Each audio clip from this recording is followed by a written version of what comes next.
What's your best what are the odds moment? Many years ago, when I was serving in the Air Force, we used to regularly pull pranks on each other. One of the most common ones involved using charge capacitors. You would either slip them into someone's pocket or simply throw them at someone and shout catch. When they caught it, they would get zapped and much hilarity would ensue.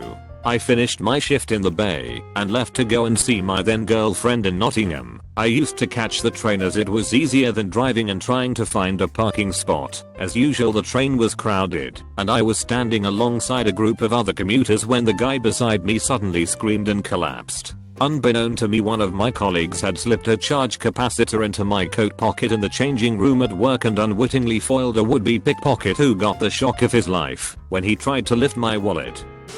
Growing up, I had a friend who was adopted, and her family had adopted a boy from another family as well. This boy was half black and half Greek. I knew them all through my teen years. In my early 20s, I met up with my sister and one of her new friends. The girl had just moved here from across the country and was staying with her grandmother while her mother worked in China for a year. Over dinner we were talking, and somehow the conversation came up that she had an older brother that was given up for adoption in our province before she was born. I'm staring at her face and thinking how much she looks like my friend's brother. I asked her if she knew anything about him, and she said she knew he was half black and half Greek. I didn't know what to do, so I thought about it for a while and called my friend. At her urging, I mentioned it to my sister's friend. Fast forward 24 hours, we find out they are siblings and mom flies in from China to meet the child she gave up 20 plus years before. In 5th grade we used to do a lot of partner projects, and the teacher would usually let us pick partners. My best friend and I were in the same class and would always partner up together to do everything, and we made sure that we did the projects in the most ridiculous way possible. One day, my teacher decided she had enough of us working together, so she assigned everyone a number, wrote them on popsicle sticks, and was drawing sticks to choose partners. My friend and I are on the edge of our seats and the teacher draws my number, then pulls out another stick and it's my best friend's number. The teacher got mad at us celebrating and said that she's redrawing all of the sticks, only to draw us at partners again. We lose our shit, high-fiving and hugging and yelling. The teacher got super mad, gave up and let everyone pick their partners. I don't really talk about this much because it's one of those things that nobody will believe.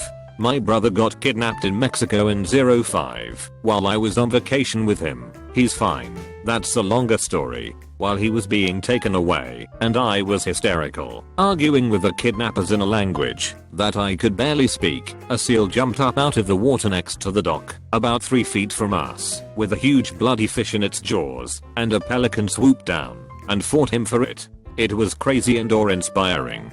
Both the kidnappers and I stopped arguing and just stared at this whole thing going down with our jaws agape. The seal won and sunk below the clear blue water with its prize, leaving a trail of crimson in the water as it swam away. We looked at each other and said, "Oh," and then started fighting for my brother again. My grandfather always tells this story of how when my mother and her brothers were young, he had planned for them all to go on a family holiday to the beach, including my grandmother. They told the kids about it, and because they weren't doing so well financially, they had incorporated it into Christmas because Santa hadn't brought much. Mum and her brothers were also excited to go to the beach. As the holiday got closer, even though my pop had been working overtime for months as had my nan, it was clear they weren't going to have enough money. They decided they couldn't do that to the kids, so after consideration, they decided to just go. To leave their house repayments and multiple bills unpaid, and take what they could. While they were on holidays they went to the beach. When my pop got out of the water first, he put his clothes on, and waited for the others. It wasn't until they got home he realized he had put someone else's shorts on. He went back down to the beach to find the owner, and to get his own pants back, because he had a small amount of money in the pockets. Of course, the owner was nowhere to be seen. It was at this time that he checked the pockets of the shorts he had on to see if there was any id. There wasn't, but there was a scrunched up tab ticket for a horse named Mystic Mary. He found that odd because my grandmother's name is Mary. So on his way down to the shops that night to buy fish and chips for dinner, he stopped at the pub to have a quick beer and remembered the ticket. He says to this day he doesn't know why he didn't just throw it away, but he decided to check and see if it had won. It had. And he had won $2,000. 00, more than enough to cover their holiday and pay the bills and do some extra activities with the kids as well. He said he has never again had luck like that. It's his favorite story. Still to this day, every time he tells it, you can tell that he still can't quite believe it. He always says, and to think that I was worried that I had lost $5 when I lost my own shorts. I have a friend who is so bad at throwing things we say he has a gypsy curse on him. I've seen him try to dunk trash while standing next to a trash can and miss. I've never seen him throw anything and come anywhere near hitting his intended target. He can't shoot hoops, nothing. Except one time, we were at a strip club, and the stripper sticks a shot glass into her asshole and is taunting us to throw money into the glass. If you get it and you get a free dance in VIP. We're all throwing crumpled up bills at her asshole trying to get the free lap dance. Then my friend casually walks up, assess the situation, crumples a 5, starts taking a drink from his beer, and while his head is tilted back and eyes are closed makes the shot, and it goes right in. He was more excited he made the shot than he was for the lap dance. When we were younger, my brother and I were chipping golf balls up and down a football pitch to practice a little and also out of boredom. About 10 meters away from the goal, my brother hit the ball. It bounced off the crossbar and came back to hit him square in the forehead.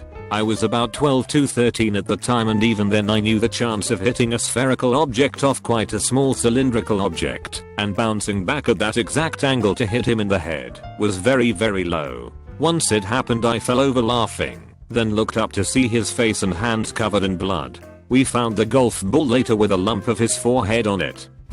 It was a mild and drab late afternoon in Innsbruck. I was hanging out with my brother and a few mates in a bar around the old town, having a few beers and casually watching the Boxing Day soccer match between Newcastle and Manchester United. Sipping on my beer, I looked up at the score and then to my brother and said Newcastle will score in the 68th minute, to which he replied, "Ha. Get fucked, if this is a live match then I bet you they won't." So when the next round of beers came from the bar, we were assured by the keep that it was in fact live, and the wager was set. If they were not to score in the 68th minute, I would have to buy him a kebab later tonight. However, if they were to score in the 68th minute, and because the odds are so greatly against me, he would have to pay our bar tab for the table, buy me drinks for the continuation of the night and a kebab. This bet was made at like the 5th minute. Game was live. Kept watching, smoked some shisha, generally just hanging cool for almost an hour. When it got to the 66th minute, Newcastle hadn't looked like scoring all game, wasn't really watching it, but they were down by heaps. So my brother started getting cocky, telling me what meat he wants, garlic yogurt, cheese, which salads and sauces etc. Then it breaks over into the 67th minute, and he is like, "Fuck yeah, I'm getting a kebab, guys." That was the dumbest bet ever, like 00t. And then suddenly they get the ball, run the field to the goal and score. I lose my shit. I was up on the table yelling shit in his face. I could not believe what just happened. He was so unhappy. He kept asking the bartender if it was a live match, and it was. And there I was screaming in his face. All our mates at the bar were in tears laughing at him, because less than a minute before he was so cocky about it. Needless to say, more drinks were ordered. He paid for everything that night and everyone got pretty loose. But I still bought him a kebab later on. This one happened this last weekend. I had gone to the Portland Comic-Con just to get Bruce Campbell's autograph, as he has been my hero since Army of Darkness days. Well, I didn't get in line soon enough, and I was not able to get it. I was pretty bummed, so I figured I would take angry poop. As I'm doing my number 2 business, I hear 2 people walk in. One says to the other, "Okay, stand here and wait in front of this stall. Make sure nobody uses. I'll go grab him and lead him here." At this point, in thinking who could possibly be so important that they are reserving a stall for him, I figure, what the hell, I'll hang out for a little while longer and figure out who it is. When the person shows up and thanks the guy holding the stall for him, I know immediately that it is Bruce. So I got to poo in the stall next to my childhood hero after not being to meet him. Bored as shit when I was 12 or 13, Was practicing hitting golf balls with a golf club out of boredom. Decided I was done, but wanted to see how accurately I could hit the ball. Looked at the swing set nearby, thought, hey, I wonder the odds are that I could hit that crossbar over the slide.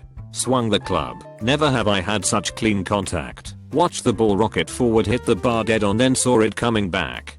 Before I could react, it hit me between the eyes right on the bridge of my nose. What are the fucking odds, I thought as I rolled on the ground in pain.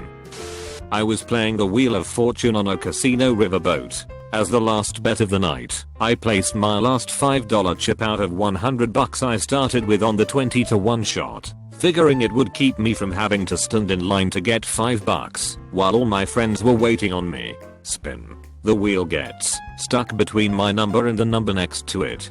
The lady calls the pit boss over and is about to say it's on the 20 when he notices my bet on the table. Spin it again, he says, looking me right in the eye. Bet stares they are. So I'm forced to leave my bet on the 20-to-1 shot again while she spins the wheel. Click click click. 20-to-1 pays out. No question about it this time. I walk out with all my money back and a smile on my face. Before we met, my wife, from Portland, was backpacking in Europe. In Greece she met a girl from Ireland who had gone to college in Boston. The Irish girl commented that my wife's mannerisms and voice reminded her of a girl, Karen, she knew from Boston. Turned out it was the same Karen that had been my wife's best friend when she lived in Portland too. Okay, I see this is more confusing than it needed to be. Another try. Liz from Portland, my wife, was in Greece. She met a girl from Ireland. Let's call her Fiona. Fiona said Liz's mannerisms and voice reminded her of another girl, Karen, that Fiona knew from college in Boston. The same Karen from Boston had actually gone to high school in Portland and was Liz's best friend. HMM. Rereading. Maybe I'm just not good at this. I was driving down the highway. There are very few cars on the road. Mine, and two others, that I can remember. Mr. Squirrel makes a terrible life-changing decision. Squirrel is pretty far in front of me. It gets hit by one of the only two other cars I see on the road and skips across. By the grace of the 7 squirrel gods, it was okay. It took off in the other direction toward safety, immediately regretting, one would assume, its decision to cross the road in the first place. When an eagle, yes, a fucking eagle, swoops down out of nowhere and snags the little bastard.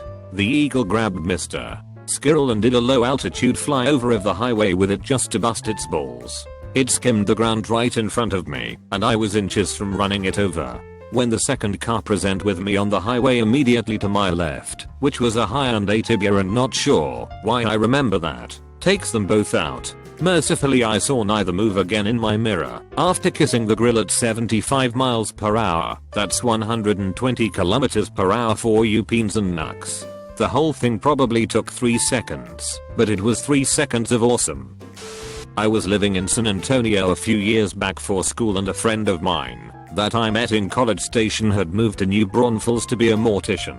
I was out at lunch with a separate group of friends at a deli, and a guy approached me who was making balloon animals, or whatever for some party company. They did all kinds of things for parties like rentals for popcorn machines or moon jumpers, clowns, party accessories like tablecloths, etc. He was really nice, and he gave me his business card. Anyway, flash forward to about a month later, and my friend from MB called me up kind of upset. We met up at Olive Garden and started talking. She had embalmed this guy who had written all over his body in permanent marker who his best friends were, and his family, and quotes he thought were memorable, etc. And she was upset, because by law she wasn't allowed to tell anybody about the marker and stuff. She didn't even think the police really saw all of it. He had died of a self-inflicted gunshot wound to the chest, and the weird thing to me was how meticulously planned out he had done it all. He made sure all his debts were paid, and rented a hotel, and wrote notes to everyone, and calmly called his family and friends on the phone to say goodbye. When I went to pay, I had the guy from the Della's business card in my wallet and she saw it and exclaimed, "That's the guy." The chances are probably pretty astronomical that I ran into a random dude in a deli in a city of 1.3 million and my friend in another city embalmed the same guy and we both know each other and etc. etc. The whole situation still boggles my mind. I was staying around a friend's place for a week to get away from my parents. He had this toy slot machine thing that would decide to randomly go off with this ding-diddling, ding-diddling, ding-diddling, unprompted every 10 minutes. It began to piss us very quickly. After a while we decided to take this slot machine out into the woods around the back of his house and show it some manners. So, armed with the slot machine that didn't know when to shut up, some deodorant and a cigarette lighter, we snuck out into the woods in the dark of night. Once we got as deep as we could, it wasn't a particularly big wooded area, and it was basically right next to a house. We took the lid off of the can of deodorant, shoved it into the part of the machine that money comes out of and let the plastic tip at the top of the can. It was at this moment that the slot machine started its fucking infuriating ringing again. It obviously had caught onto our plans and was doing whatever a slot machine's version of crying for help is. Somebody must have heard as the nearest house's kitchen light turned on and a woman began glaring at us from behind the glass. So we decided to get the fuck out of there and just leave the machine behind. As we were walking, a faint pop rang out from behind us. Must have been the deodorant, and we thought that was a little bit underwhelming. All of a sudden, in the distance, the slot machine starts ringing again. Just as the final ding-diddling rang through the air, a huge bang hit our ears. It scared the shit out of us, and we stood for a moment in shock. As we stood, an ever so slightly fucked deodorant can fell from his sky and landed directly in front of our feet. We were a good 30 to 40 meters from the scene of the crime. The slot machine didn't make it.